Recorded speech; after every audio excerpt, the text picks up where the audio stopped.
Let's go!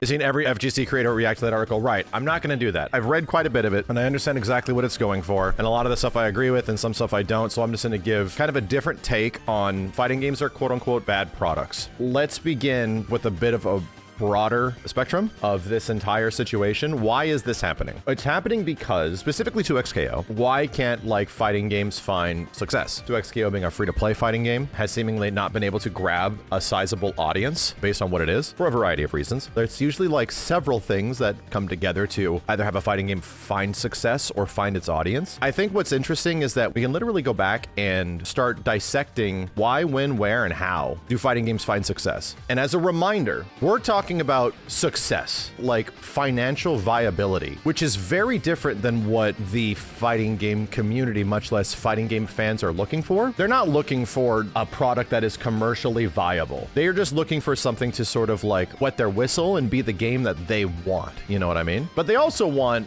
a larger community. They also want larger tournaments. They also want new people to be brought into the scene in general, which is pretty much where I stand. I'm at that spot, and I have investigated this area of fighting games where early on it was all about making the established players better, and the people that are into this stuff become more fascinated, or the people that are first getting into it to become more fascinated to really understand what you're doing. I still do that. Just the whole point of like showing training processes and how that's enjoyable. But where I specifically stand as an ex-competitive person, even though I was always bad at being a competitive person, the spot that I am the most comfortable and the most fascinated by of casuals turning into fighting game players is this spot that's in between, where what does it for people? What is the thing that bridges the gap that makes you all of a sudden super into this shit? In what ways can I show you or give you an opportunity to see that chance? Because most people do not make a conscious decision when they love something or when they're falling in love with something. You don't make a conscious decision, dude. You're just going about your day playing a video game, like the way that 99.999% of people do, which is just playing it for the sake of playing it. But then something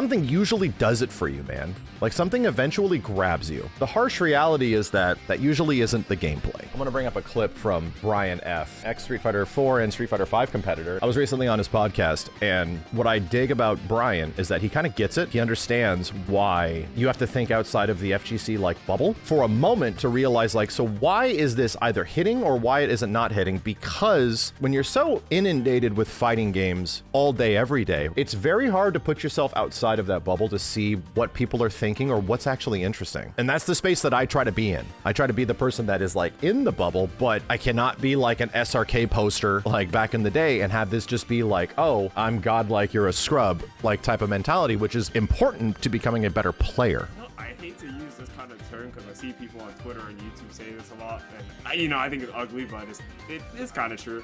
Like, you either make the easy baby mode fighting game to get the people in to attract everyone to play, and then everyone starts playing it, because making the hard fighting game that's going to be too difficult to get people into, kind of like a 2SKO, is going to basically get the little niche players, the sweaty tag players to play, but then it's not going to be able to sustain itself because the newer players the more so casual players aren't going to be really interested in getting, left right mixed by this guy who has like 18 different mix-ups also is one hit kind of thing. Fair. This is the argument behind tag fighters. The argument behind fighting games in general also is that we have to try to even the playing field as much as possible. I'm going to be completely honest, chat. I've been saying this for over 10 years. I think it's bullshit. That's not what I'm trying to say. What I'm saying is, if that's all you're offering, then your product will fail. I think that's a much lower priority. I don't think the gameplay fucking matters. Thank you, Brian. If they're focusing on gameplay, people don't give a shit about that. They want content. They want 30 or 40 league characters to pick their favorite champion. They want to press the super button and be like, wow, I like this character and that move. It looks so cool. Whatever you do to tweak the frame advantage on the mix-up and that shit does not matter, because that is the end of the funnel. Yeah, and I love this description that Brian has here, which is that fighting game accessibility is like the end of the funnel. What you need to do is you need to widen the beginning of the funnel as big as possible to get people into it. Because at the end is the people that drip feed in to become actual fans. People that will buy and continue to get other fighting games. Once you start interacting as a content creator, once you start growing a sizable audience and you start interacting with a lot of people, you start to understand why this stuff doesn't hit. You get a lot more impressions than the usual sort of like thought process that is around the fighting game community to have a better understanding of like, oh, so this doesn't make for sales. This doesn't like better the fact that more people are going to get into this. It just makes a very subsect of the community happy. The funniest thing is that gameplay is not the thing that usually does it. Let me continue. Is the end of the funnel. The problem is the funnel that is developed with 2xKO, it's already this tiny funnel. You need to have the giant opening in the beginning to capture the eyes, ears, and imaginations and the hearts of the people. And 2xKO does not have that. It does not have that, like, just inspiring awe, imagination, creativity. It just does not have that at all. And that's a lack of content. Maybe if they had 40 different fucking characters, they could have more of that appeal. It's too small, too niche, not enough stuff for people to dabble in. The high level gameplay can be as degenerate and as fucking stupid as you want. That doesn't matter. Like, that to me doesn't matter. But if that's all you have, then you better make that appealing. I do. Here's the crazy part. You know what I think in terms of fighting game accessibility? I think fighting game accessibility is literally content. We're just going to make things easier to do for everybody, and that's the priority. I don't know if that is the thing that brings people in necessarily. Things will obviously get easier to do in games just in general, but they will expand. This is why I promote the idea in every single fighting game that comes out. You can simplify something, but you have to expand it. We have to give us more things that will happen if you are going to make the execution of something easier to do. People will bring Street Fighter 6 as an example of this with modern mode, but you have to remember modern mode is not optimal. It makes certain things easier, which means that it will be good at high level. Sure, it can be good, but when push comes to shove, do you want to be using that? No. Like, all the modern mode players that were the ones that were sort of propagating this at the beginning, a lot of them switched over. And the reason is that modern mode was designed with flaws. It was designed to take away tools. It was designed to do less damage. This is the way you should do it. There should be an obvious upgrade path to get there. An obvious reason for you to move out of doing the auto combo, to move away from doing the thing that is typically easy to do something that's really cool. Sagem also had a great video on this as well. Why can't fighting games just be sick? Allowing people to do cool stuff and cool things happening when you press buttons is just good fighting game design. It makes a good game, man. I think that this entire idea of fighting games as a product does have an ounce of truth to it. Fighting games should be allowed to be sick. The high level should not be compromised for the low level. They should just be a freedom of discovering stuff, because the majority of the players will never interact with the game in that way. Barely ever get a chance to interact with the game in that way. What I'm trying to say is, if you want to make the funnel as big as possible, you need to give people reasons to fall in love with your game. What are the best ways to do that? The number one best thing that you can do is roster. The amount of characters that are in the game, if you have more opportunities for people to grab a character that they love, that is a fighting game accessibility thing, right? The larger the roster, the more of a chance that people will just become really good players. Granted, it's a bit older now because our perspective has changed. Fighting games are more demanding nowadays than they were back in like the 2010s. Our expectations are much higher. If you do have things that you can enjoy in a game, for example, through a lot of characters, there's a good chance for you to jump in. The funnel's getting bigger. What is the next thing? How do I play the video game outside of playing online? Is there things that you can do in these games to engage with it outside of just playing online? And we saw time and time again with almost every single NetherRealm title that yes, if you have a bunch of stuff that you can do, there is an opportunity for you to fall in love and find something that you like about this through its story mode, through its living towers, or anything to allow you to bridge the gap. At that point, the natural progress is that, oh man, I'm having so much fun playing this game offline. I want to take this online.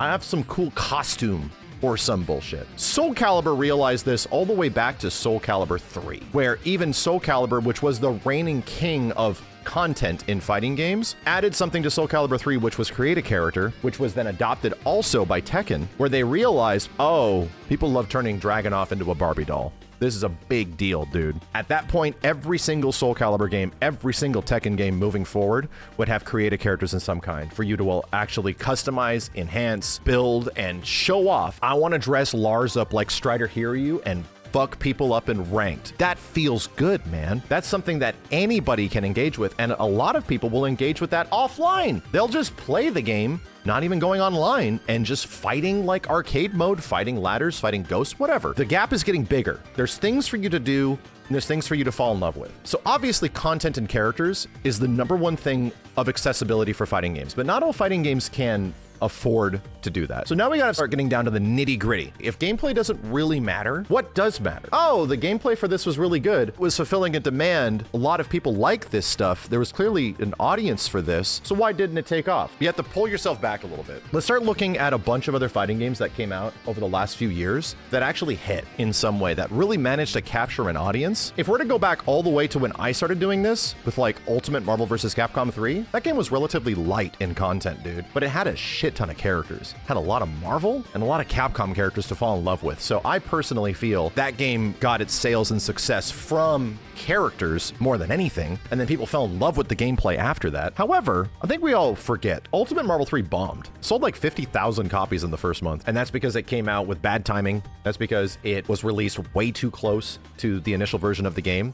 It would go on to sell like over 2 million copies, but it would take a ridiculously long period of time for it to reach those sales. The game was eventually really discounted as time went along, and then because they didn't make any copies of the goddamn game, it would become very expensive in used game sales until 2016 when it was re-released. There was some things that eventually allowed it to find its audience, but let's go back to like Dragon Ball FighterZ. This is the argument that I have, where it's like tag fighters can never be popular because they're too daunting for players just in general. Until you have a sick-ass game that people don't give a shit. You can have any game, dude. It could be a 1v1, 2v2, 3v3, 6v6. As long as your game is fulfilling a demand. Suddenly, you're like, oh, we've been asking for this shit forever, dude. There has been a demand for something like this for a long time, and then something shows up. Damn, we've been asking for this forever. What could that be in the future? I can't tell you. If I could tell you what that was, it would be almost like cheating this entire industry. Fighting games need to have like a demand. They also need to have a gimmick or a hook. You could release a super feature-rich fighting game, story and single-player content, a sizable amount of characters. Does that mean that game's gonna sell? No, not at all. Does the game fulfill a demand, or does it have an interesting gimmick to it? The best-selling modern SNK game is Samurai Showdown. Why did Samurai Showdown sell like over 1 million copies? More than KOF 15, more than 14, more than everything. We have seen an SNK game get an absolute ridiculous amount of marketing. And did that marketing result in City of the Wolves getting its sales? No. They spent more than the budget of the game giving City of the Wolves marketing, a game with good visuals and good gameplay, and it just didn't work. Why did Samurai Showdown work? I think it's pretty obvious. There was a demand, and it had a hook. Violence is a natural gimmick that will get people into games. Weird, crazy gore was the entire thing that made Samurai Showdown interesting back in the 90s. Also, Samurai Showdown had been missing for a long period of time, and a ton of people remember Samurai Showdown. It's a nostalgic title. There's reason for you to come back. This is the old Sam show that you remember. Oh, maybe I want to check that out. The gameplay is also some of the slowest shit in the entire industry. It's got like the slowest gameplay. It has terrible netcode. It had a gimmick, and it was fulfilling a demand. People wanted a Samurai Showdown game. So what happened? It sold well. There's another little game that would go on to spawn like 3.5 seasons of content, and that game was Killer Instinct. Killer Instinct came out, launched with 6 characters, my dude. Roster was not the thing that got people. However, it was in a right place, right time. It launched on a console where people were desperate for games. Killer Instinct was one of the best games on that system at the time. It also was fulfilling a demand. People knew of Killer Instinct, one of the best-selling like fighting game franchises of the 90s, and was finally back in some way. And then bam, comes back and is ridiculously successful. Is actually one of the most played XB games in general in the 3 years that it was out. Goes on to get like 30 characters or some shit, dude. It was fulfilling a demand. And it also had like kind of a gimmick. We have to start asking ourselves these questions with like modern fighting games. Were people asking for a City of the Wolves?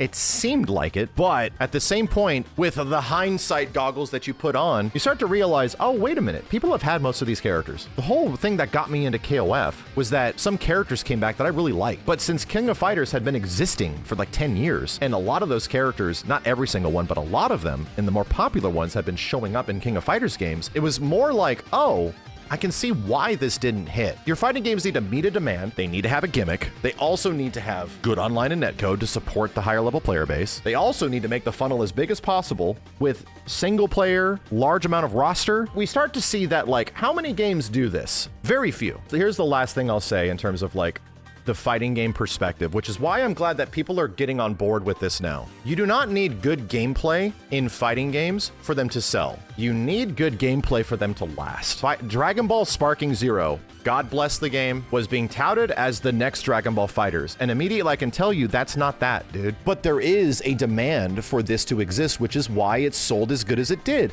That game nearly sold as well as Dragon Ball Fighters did in general, because the audience for it is huge, dude. It's just massive. Did it last? No, because it's not that kind of a game, man. I have a couple of examples of this. Guilty Gear Strive found its audience for the first time.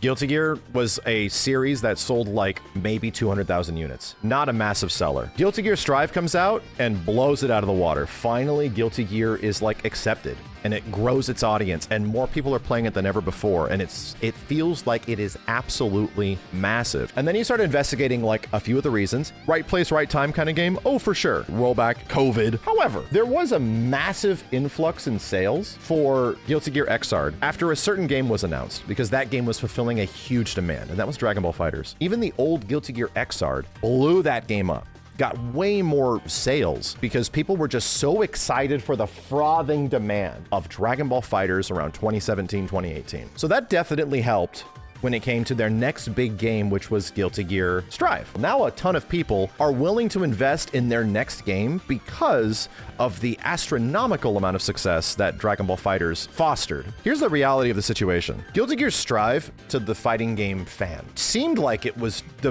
biggest thing ever. Everybody on Twitch is streaming it. Year and a half to 2 years after the game's out, and we don't hear a ton on sales. And then we find out the game has sold about like 1 million copies. And it's like, goddamn, for Guilty Gear, that's insane. As a person that was trying to propagate these games and Arc System Works and their success a while ago to get people interested in this stuff, that was a big number to me. However, is that really a big number? Comparatively speaking, the fighting game community made it seem like this game sold 5 million copies. In the grand scale of things, that game felt astronomical. It's nowhere close to what Tekken's or Street Fighters or even Marvel vs. Capcom's. I have to remind people, dude, Guilty Gear Strive took longer to sell 1 million copies than Marvel vs. Capcom Infinite. What I'm trying to say is that fighting game success is a few hundred people logging in every single day. 500 to 1,000 active players in your fighting game on a daily. That's insanely good. And just for comparison, even if you are searching from a global level and you have good net play, you will most likely, in whatever rank you're in, be finding people like 5 to 10 different players as you rank up.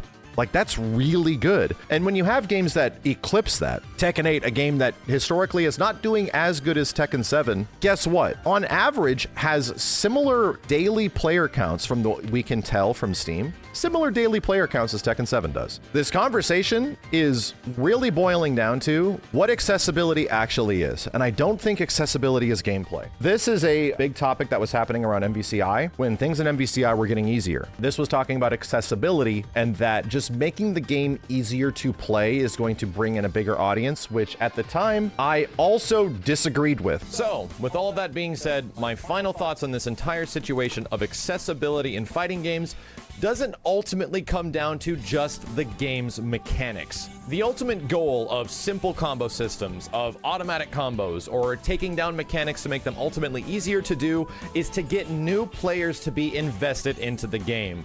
And I do not agree with that statement at all. Sure, the players that are already going to buy the game are going to have an easier time executing combos if they're not great at fighting games, but introducing new players and telling them that there's auto combos now, Marvel vs. Capcom or whatever game is going to be easier to play than ever before, I don't think that's going to sell anyone on a game. You know what does sell people on games? A whole bunch of content. Fun and exciting characters, good word of mouth that comes as a result of that content, and good graphics are also fairly important to bring new people in. Accessibility, or making fighting games more accessible, the ultimate goal of this stuff is sales, to bring people in to buy more copies of the game. And really, like I said, as long as your game has captivating, creative, interesting, and rewarding content, then you will absolutely get that. That doesn't just come in terms of single player, it comes in terms of online and kind of everything else about the title. Pretty much just make an awesome game out of it. And there you go. Why is it hard for fighting games to be good products? Because if every fighting game can just be an awesome game, then every one of them would be successful. That's not easy. There's a reason why some fighting games are all-timers and others are not. Third Strike, just for comparison, is a bad product. Like, it's an old arcade game.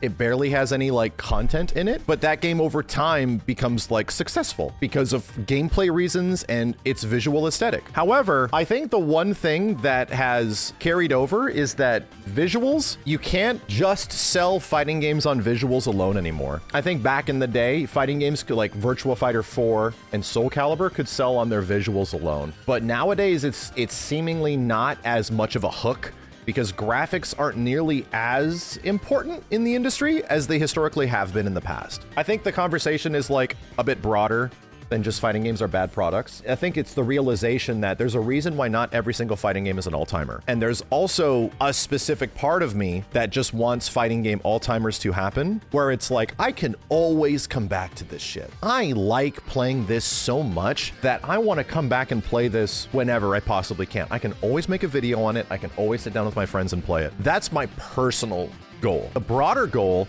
is to get you to find that game for you, to find that game for you that can always come back to and you can always enjoy and always could be really fun. It's not an easy answer to the situation, but hopefully in this conversation you realize there's a lot of nuance to this. If we had the answers for every fighting game to be successful, they would all do it.